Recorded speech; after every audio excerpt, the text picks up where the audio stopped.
বন্ধুরা, আজকে আমি রান্না করছি ধনিয়া গাংমোরলা।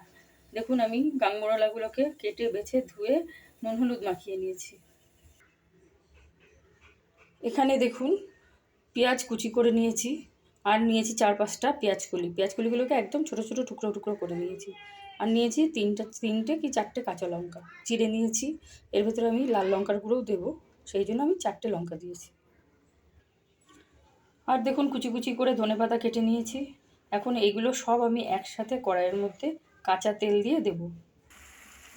বন্ধুরা দেখুন, কড়াইয়ের মধ্যে একসাথে আমি সব দিয়ে দিয়েছি। গাংমোরলা মাছ, পেঁয়াজ, তারপরে কাঁচা লঙ্কা ফাড়া, আর হচ্ছে পেঁয়াজকলি কুচি, সেগুলো, ধনেপাতা কুচি, হলুদ, নুন, টমেটো সস আর লাল লঙ্কার গুঁড়ো। এবার আমি এর ভেতরে কাঁচা সর্ষের তেল দেবো। তেলটা একটু বেশি করেই দিতে হবে। দেখুন, তেলটা চারিদিকে ঘুরিয়ে ঘুরিয়ে দিচ্ছি আমি।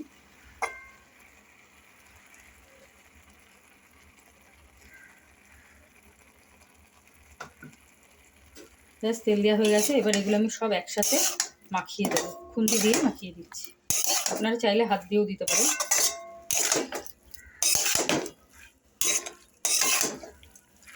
কাঁচা মাছ কিন্তু, ভাজা মাছ নয়, সবই কাঁচা।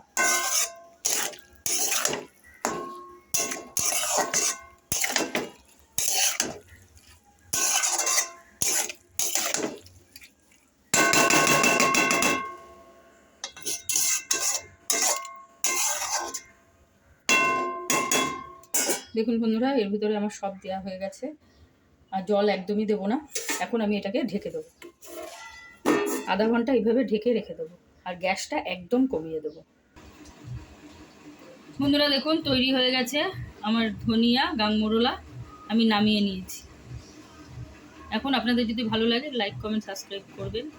আর আমি টমেটো সস দিয়েছি, আপনারা টমেটো দিয়েও রান্না করতে পারেন, কোনো অসুবিধা নেই। এরকম করে বানিয়ে দেখবেন, খুব ভালো খেতে হয়, ভাত দিয়ে খুব ভালো লাগে, এমনকি রুটি দিয়েও খাওয়া যায় এই রান্নাটা।